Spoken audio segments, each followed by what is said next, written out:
Les choses de Les la vie. choses de la Les vie. choses de la vie.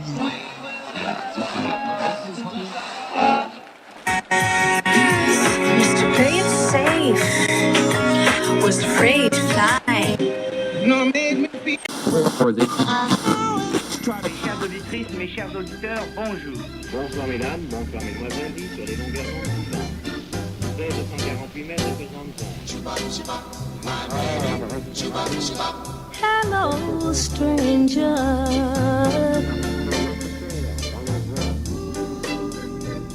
It seems so. Bienvenue dans le podcast Les choses de la vie, une émission qui vous fait découvrir des portraits, des vignettes de personnes que vous connaissez ou pas et dont le vécu pourra en partie ou totalement vous faire écho. Avant de débuter ce nouvel épisode, je voulais vous remercier. L'accueil qu'a reçu l'épisode pilote a été très encourageant et vous avez été nombreuses et nombreux à me faire vos retours, me donner vos conseils constructifs, qu'ils soient positifs ou avec quelques réserves. Merci beaucoup. Pour ce deuxième épisode, j'ai dû m'adapter à la situation, comme vous le savez tous, la crise sanitaire, et j'ai décidé en fait de ne pas faire d'interview et de vous raconter une histoire qui me touche tout personnellement.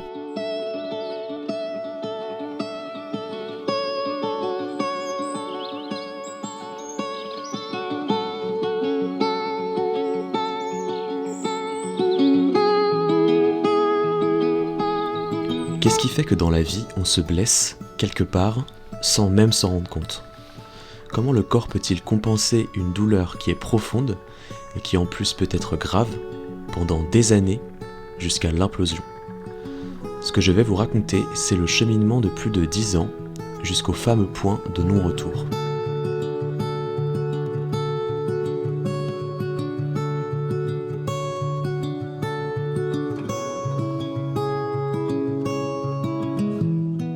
Tout a commencé, je pense que je devais avoir peut-être 10 ans. J'étais à l'école primaire et c'est vrai que c'est un moment dans ma scolarité où j'ai pas mal été sujet à des petites moqueries que beaucoup d'enfants peuvent subir, je pense, euh, concernant leur mentalité ou leur physique. Enfin, c'est vraiment, tout le monde a été sujet à ça presque. Et en ce qui me concerne, c'était concernant ma part un petit peu de féminité, si j'ai envie de dire. Euh, du fait que les gens commençaient à voir que je pouvais avoir un certain air efféminé en fonction de mon entourage. J'étais pas mal entouré de filles, en fait j'étais ami avec beaucoup de filles, plus qu'avec des garçons. Euh, et dès le plus jeune âge, en fait c'est marrant, mais je me rappelle avoir eu des copines avec qui je traînais dans la cour de l'école. Et quand il faisait super chaud l'été, elles avaient tendance à remonter leur t-shirt et faire un nœud pour avoir le ventre en fait dégagé. Et moi je faisais la même chose. Euh, et on traînait comme ça, tous les trois, dans la cour, et les maîtresses nous regardaient éberluées, elles comprenaient pas. Enfin bref, voilà. C'est un détail pour dire que j'ai rapidement attiré l'attention dans le mauvais sens du terme. Beaucoup d'élèves, je me rappelle, me faisaient des remarques et tout, enfin, alors qu'on était quand même petits et qu'ils étaient quand même pas très matures, et moi non plus. Et ils se permettaient quand même de me juger sur beaucoup d'aspects. En fait, très rapidement à l'école, je sais pas pourquoi, j'ai acquis un stress de la de d'avoir des bonnes notes, de bien agir en fait dans la classe, dans l'espèce de l'énergie avec tous ces élèves. J'avais le stress d'être trop différent ou d'être j'étais tiraillé entre l'envie de me démarquer et l'envie d'être comme les autres.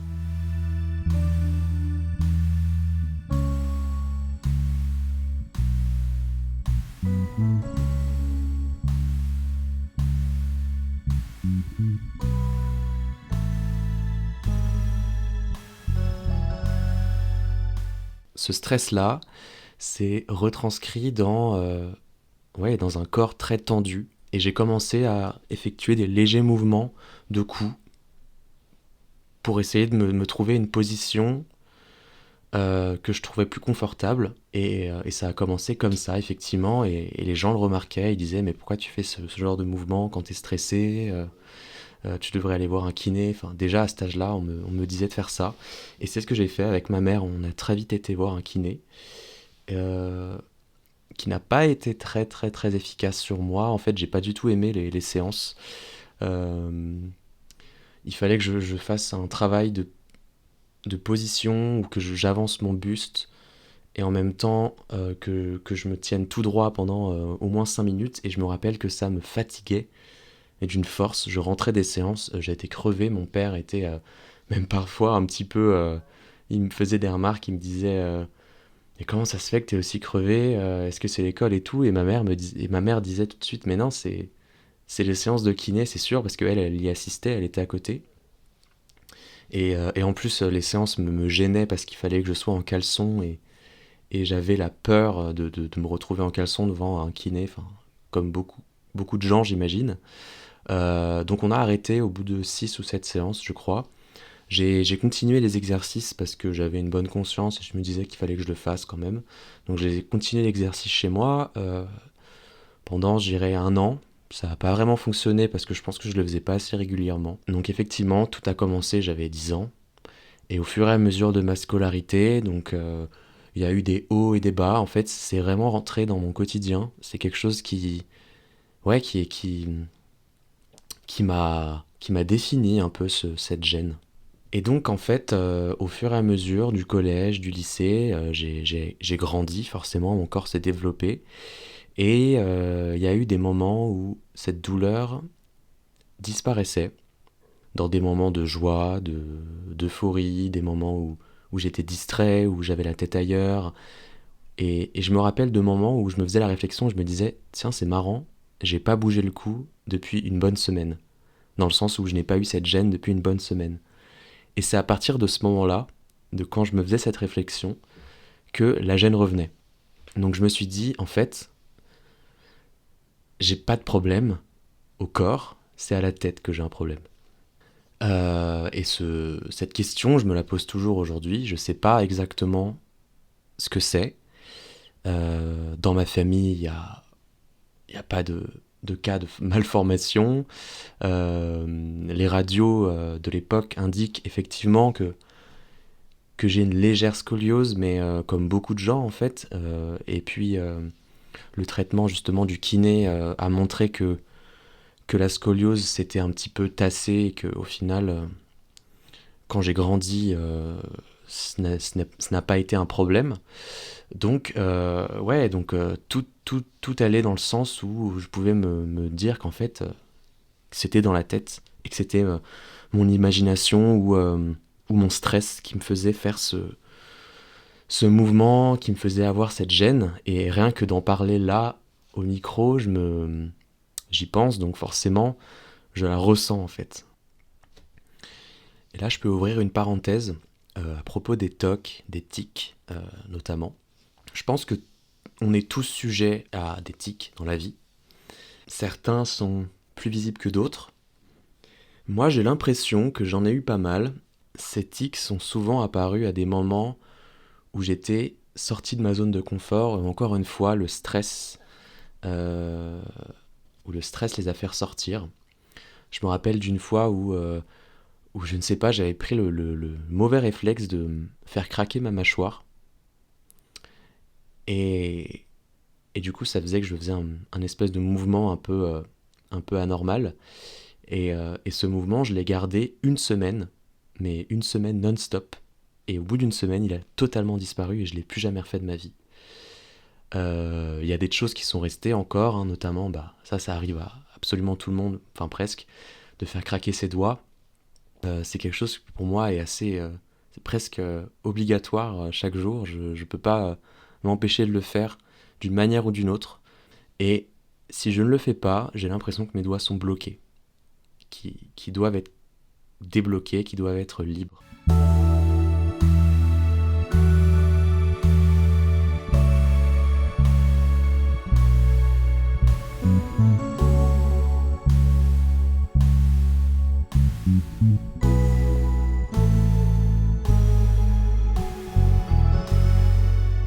Et donc, je rejoins tout ça au fait que ce mal de nuque, euh, en fait, c'est un mal de corps, en fait, globalement.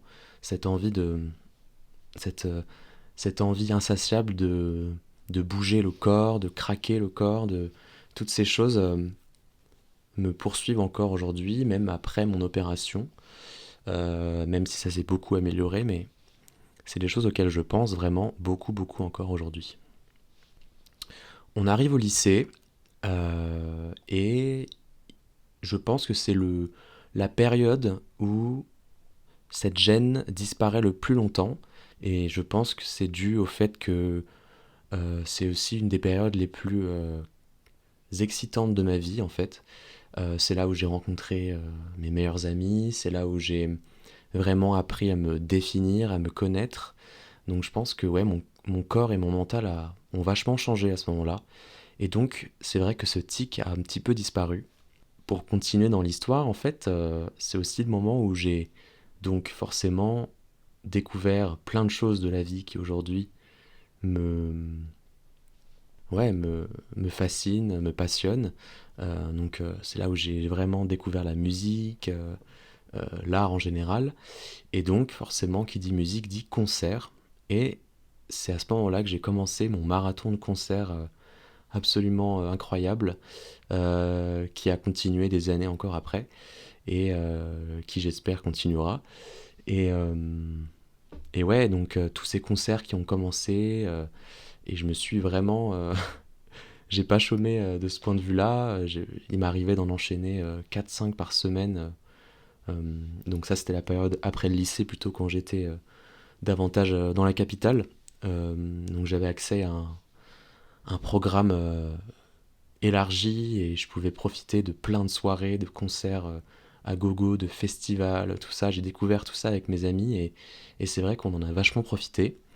Et plus j'ai réfléchi, plus je me dis que c'est aussi euh, un facteur d'accélérateur de tout ce qui s'est passé après au niveau de ma santé. Parce que j'ai envie de dire, je me suis pas, pas trop respecté à ce moment-là. Je m'écoutais pas et je pense que mon corps m'a tout simplement dit stop à un moment donné. Euh, j'ai plein d'exemples en tête et il y a un exemple qui m'est revenu quand j'étais à l'hôpital et que je devais expliquer au chirurgien pourquoi j'avais ce problème, pourquoi j'avais une vertèbre qui était en mille morceaux et qu'il fallait à tout prix réparer. Et en fait, ce souvenir donc date de, je pense, 2017, donc il n'y a pas si longtemps. J'étais à un festival de métal. Déjà, il est rare que j'aille dans ce genre de festival, mais c'était un festival où il y avait vraiment plein de groupes que j'adore.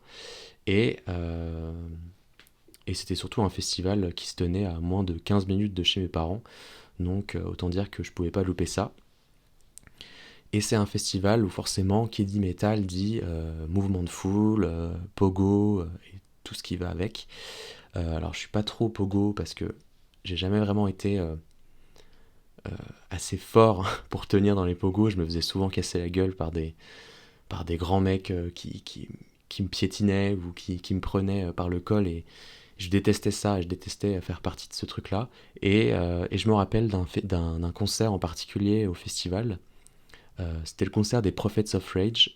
C'est le groupe composé notamment de musiciens de Rage Against the Machine, de Public Enemy, etc.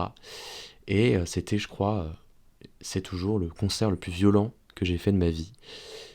C'était génial, en vrai, j'ai adoré, mais je pense que, ouais, le plus violent, quoi. Genre, dès le début, mais la foule s'est complètement séparée en plein de petits groupuscules qui tournaient, et moi, j'étais au milieu de tout ça, et j'ai perdu mes amis, je crois, en un seul... en un morceau, on était tous éparpillés partout dans la foule. Et c'était une horreur. Je tenais mon sac contre mon ventre parce que j'avais peur de perdre mes affaires personnelles. Il faisait chaud, on s'était tapé une suée avant, du coup, il y avait vraiment un aspect un peu aperçu des enfers, quoi. Et donc j'ai été pris dans un pogo et je me rappelle avoir été un peu étourdi à ce moment-là. Et de ce que je me souviens, parce que mes souvenirs sont un peu flous, euh, des mecs en fait se faisaient porter par la foule et j'en ai reçu un en fait sur la tête car il arrivait derrière et je l'ai pas vu. Et je me rappelle avoir été un peu choqué. Alors j'ai pas eu mal, mais j'ai eu un choc. Je me suis dit, oula, quelqu'un m'est tombé sur la tête, genre ça aurait pu être grave. Je relève la tête, tout va bien. Je me dis, bon, il s'est rien passé, j'ai un corps solide, ça va aller. Et donc voilà, un mec m'est tombé dessus. Et c'était pas n'importe quel mec, en plus c'était quand même un mec, je crois, de 50 balais, grosse barbe, qui faisait qui poussait des cris, enfin c'était quand même ouais, un mec un peu balèze quoi. Il m'est tombé dessus et il s'est même pas excusé et il est reparti de plus belle en se jetant après devant un couple, je me rappelle, et moi j'étais abasourdi quoi. Je me suis dit mais c'est dingue, imaginons que je sois blessé, il s'en fout quoi, il part. Donc le concert passe, le festival passe, je rentre chez moi après, à part deux trois acouphènes évidemment, tout va bien et j'oublie ce moment de ma vie et voilà, j'y repense plus pendant 2 ans.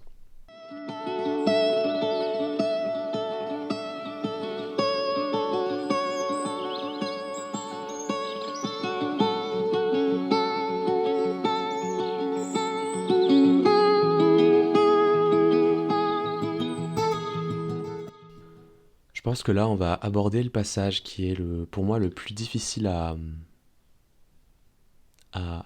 ouais, à raconter parce que c'est vraiment un moment que j'aimerais effacer de ma mémoire en fait. C'est un truc qui... Ouais. Mais pour autant, je pense que le fait d'en parler me permet d'un peu exorciser le processus. Euh, je pense que j'ai commencé à avoir de vrais soucis à partir de juillet 2018. Euh, ouais, c'était un été où j'étais en stage dans une rédaction et je travaillais énormément. Il faisait une canicule à Paris, c'était affreux. Et l'été à Paris, c'est vraiment un truc que je vous conseille pas, hein. Il y a personne dans les rues, il fait chaud. En général, tes potes sont pas là, ils sont en vacances et toi tu dois bosser. Et bon, moi, de ce point de vue-là, j'en garde un assez bon souvenir. J'ai bien aimé l'ambiance estivale à Paris. Euh, Au fond, je sais que j'ai bien aimé. Je sais que j'ai passé quand même des moments où je me pavanais dans les rues avec de la musique et il faisait hyper chaud et je me prenais une pause pendant mon stage, une pause de 1 heure et demie en allant me chercher un café. Je me rappelle que voilà, c'était des moments que j'adorais. Et le fait de beaucoup travailler, de faire des allers-retours en métro et tout, je me suis énormément fatigué et en plus de ça, j'étais dans une période où le sport était rentré dans mon quotidien d'une manière assez ahurissante, dans le sens où j'en faisais, je crois, tous les jours. Euh, J'en faisais à l'appart, donc devant un programme un peu débile de coach sportif euh, sur YouTube où le mec était complètement bodybuildé et il nous apprenait à faire des crunchs et des trucs que, que j'arrivais même pas à bien faire, j'imagine en plus. Et donc, ouais, donc je faisais du sport tous les soirs après le stage ou tous les matins, je me rappelle aussi. À 7 heures du mat, j'avais une amie qui logeait chez nous pendant une courte période. Et à 7 heures, j'arrivais dans le salon et je disais, allez, c'est parti. J'allumais la télé, elle ouvrait l'œil, elle était, mais qu'est-ce qui se passe? Et moi, j'étais, allez, bah, j'étais déjà en train de faire mes abdos, torse nu devant elle. Et voilà, donc on en rigole beaucoup aujourd'hui quand on y repense. Et ouais, donc vraiment le sport et le travail, tout ça, H24. Et je me reposais très peu, même le week-end j'en faisais. J'allais beaucoup à la piscine aussi, et ça par contre c'est vraiment quelque chose que j'ai adoré. Et j'ai hâte d'y retourner. Et à un moment où, en faisant de la piscine, donc j'étais en train de faire du crawl, j'ai dû faire un faux mouvement ou quelque chose s'est passé dans mon corps et j'ai senti une décharge. Et cette décharge, en fait, elle m'a pas quitté de la soirée après. Et je me rappelle avoir envoyé un SMS à mon père. Je lui ai dit, euh, il s'est passé quelque chose dans la piscine. J'ai ressenti ouais, une décharge qui m'a traversé tout le corps. Et là, je me sens pas bien. Dès que je me pose un pied par terre, J'ai l'impression que j'ai de l'électricité en moi et dès que j'éternue, j'ai l'impression que ça vibre. Enfin, il y a quelque chose voilà, qui se passait à l'intérieur de moi. Et mon père m'a dit ça doit être la fatigue. Et moi j'ai dit oui, c'est vrai. J'ai très vite enquêté, donc je suis tombé sur des forums, la sclérose en plaques, tout ça. Enfin, j'ai commencé à paniquer, à m'imaginer des trucs complètement débiles. Euh, j'ai fait une cure de magnésium aussi. J'ai été à la pharmacie et on m'a donné ça. Parce que j'ai vu que le manque de magnésium pouvait effectivement provoquer de la fatigue et des décharges dans certains membres du corps, etc. Donc voilà, j'ai commencé ça n'a fait absolument rien. J'ai rien ressenti, si ce n'est, je pense, moins de fatigue. Mais j'avais toujours cette gêne et cette décharge qui se développait. Et puis, de fil en aiguille, de jour en jour, cette décharge s'est développée en douleur. Ça a commencé par des douleurs quand j'étais assis, parce que je pense que j'étais mal assis. Et, le pire de tout, c'était au milieu de la nuit, je me réveillais souvent euh, avec une douleur insoutenable dans l'épaule droite, qui me réveillait et qui me faisait tordre de douleur. Et je me rappelle que j'étais obligé de me lever et que j'étais obligé d'aller dans le canapé, donc à l'autre bout de l'appartement, pour respirer et me reprendre un peu mes esprits. Et la douleur se calmait au fur et à mesure. Et cette douleur-là s'installait à des moments vraiment sans crier gare. J'étais au cinéma, elle arrivait. Je marchais dans la rue, elle arrivait. Enfin, voilà. Et ça s'est développé,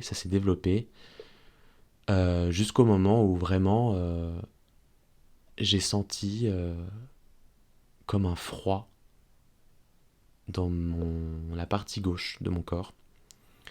Comme si mon bras et ma main étaient frigorifiés, et comme s'ils n'arrivaient pas à ressentir la chaleur humaine.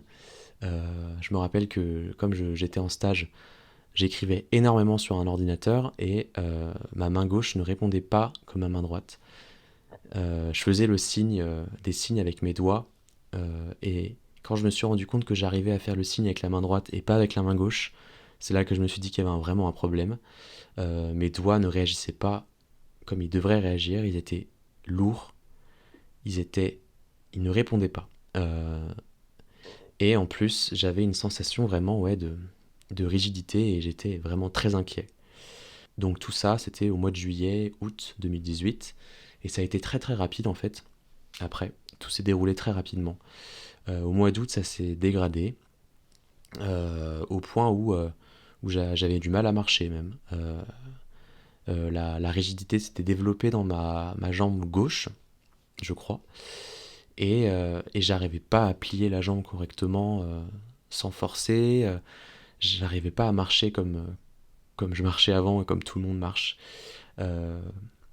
Une fois, j'avais fait un footing, je m'étais rétamé par terre parce que mon pied gauche ne répondait pas. Ça me terrifiait. J'en faisais des cauchemars. Je sais pas pourquoi j'ai attendu autant de temps avant de réagir. Et donc il y a eu ce soir, on fêtait l'anniversaire de mon père dans la maison de mes parents. Et il y avait environ, je dirais, 50 invités. C'était une grosse fête.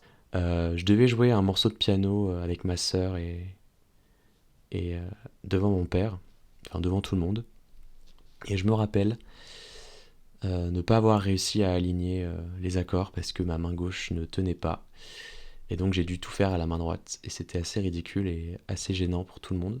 Et je voyais le regard des gens et je me disais, ouais, il y a quelque chose vraiment qui va pas dans ma posture.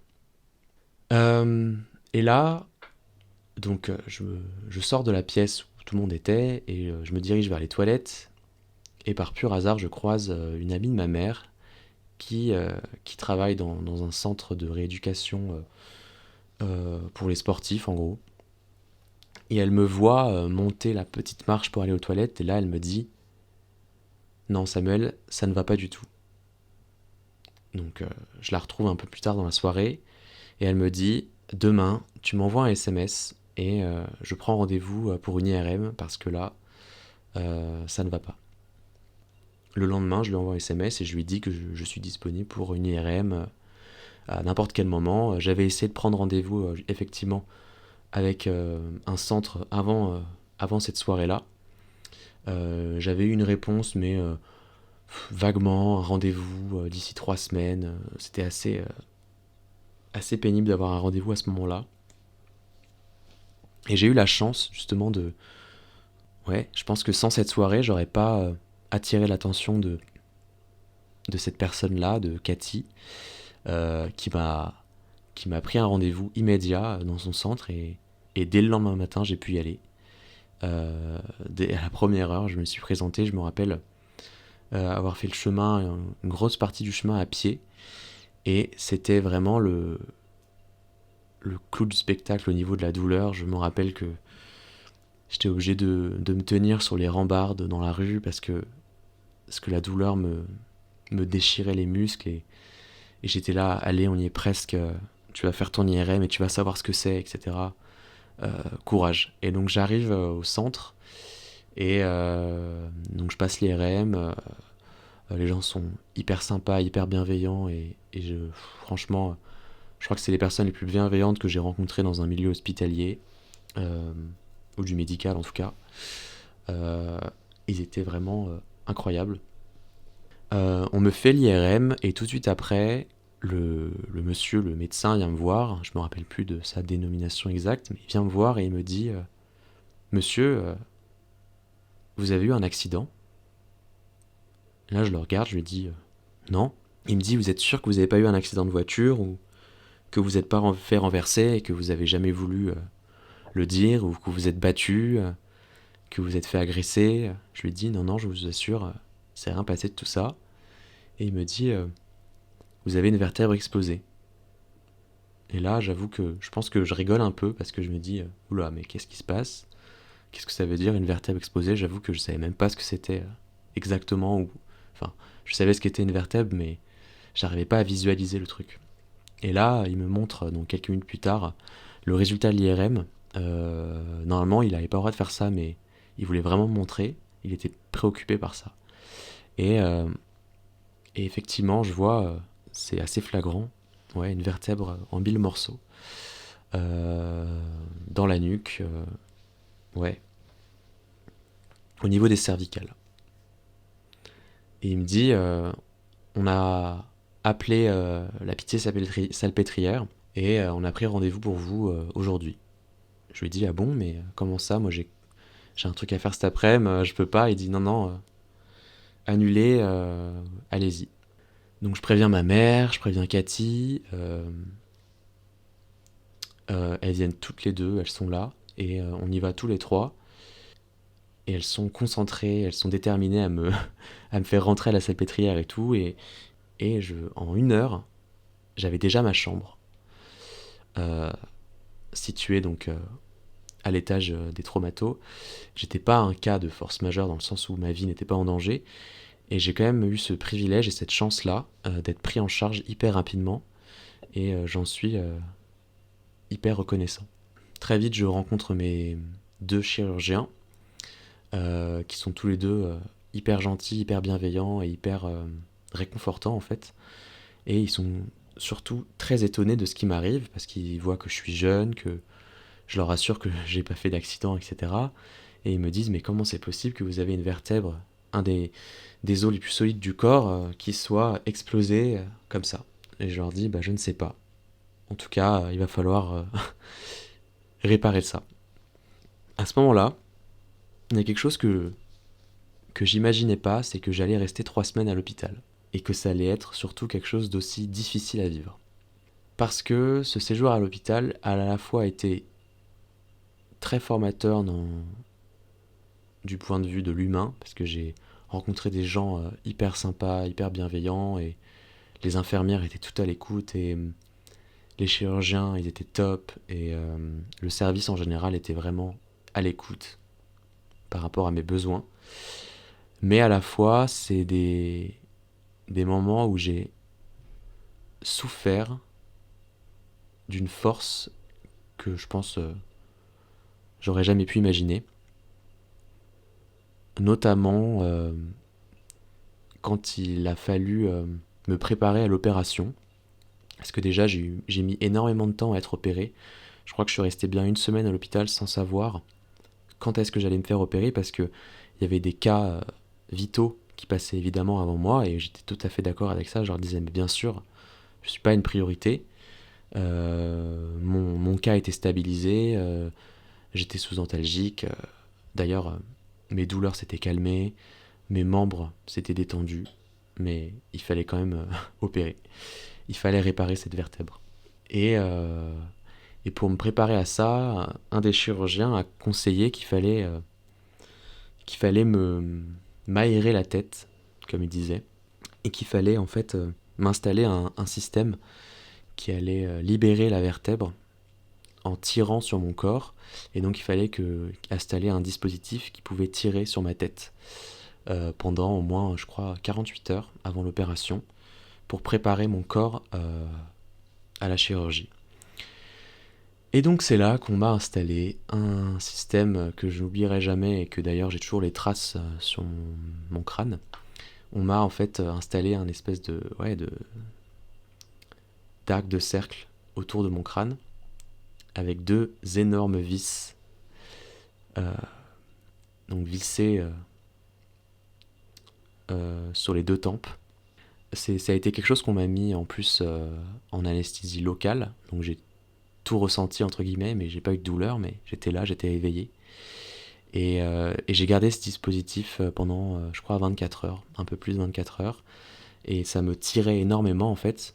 Il y avait une espèce de système de poids à l'arrière qui faisait que ça tirait ma tête en arrière et que c'était censé ouvrir ma colonne vertébrale. Finalement, ce système s'est avéré inefficace, puisque quand on m'a enlevé le dispositif, on m'a fait une radio et ma colonne vertébrale n'était pas plus ouverte que ça. Donc le chirurgien a dit, bon, on va t'enlever cet instrument de torture et on va t'emmener au bloc. Ou pas. Puisqu'il y a eu un acte manqué, je me suis levé un matin préparé mentalement à être opéré, préparé physiquement aussi. J'avais pris une douche, on m'avait rasé une partie du crâne aussi. J'étais dans mes habits de patient, j'attendais. Et puis le chirurgien arrive et il me dit je suis désolé, j'ai opéré un patient toute la nuit, je vais pas être en mesure de vous opérer ce matin. Et là, je pense qu'il a dû voir ma déception, et d'une toute petite voix, je lui ai dit d'accord, pas de souci. J'étais tellement fatigué, parce qu'en plus j'avais pas dormi de la nuit, que je lui ai dit d'accord, on attend encore un peu. Et j'ai attendu, je crois, 3 jours.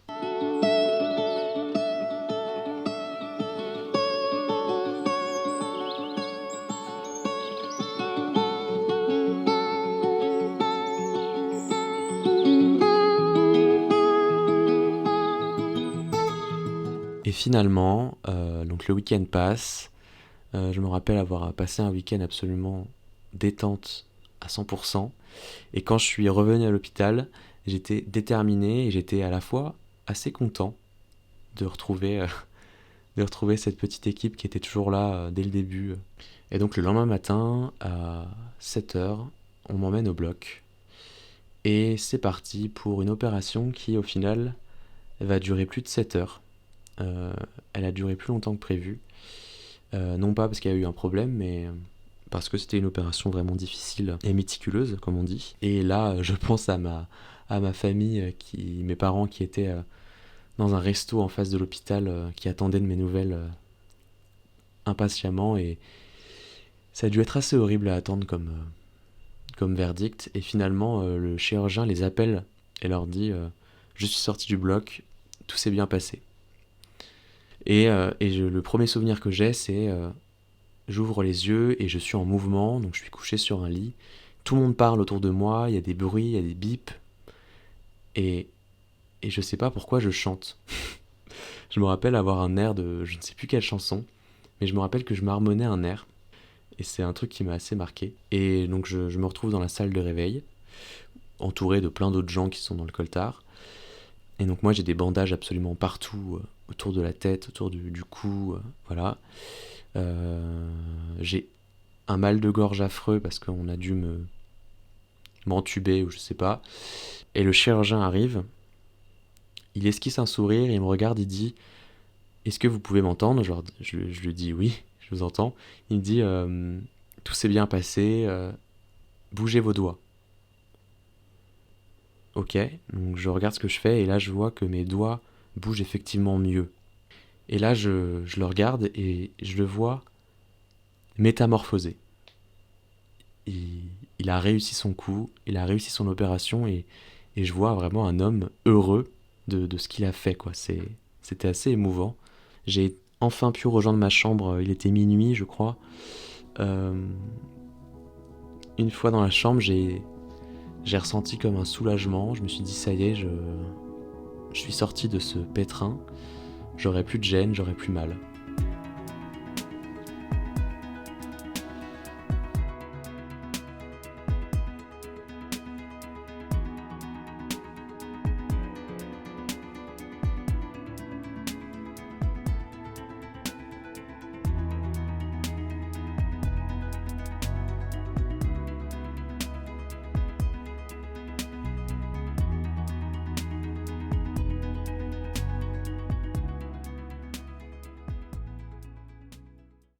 Toute la partie de récupération où j'étais en convalescence, etc., toute cette partie-là, j'en ai des très bons souvenirs en fait.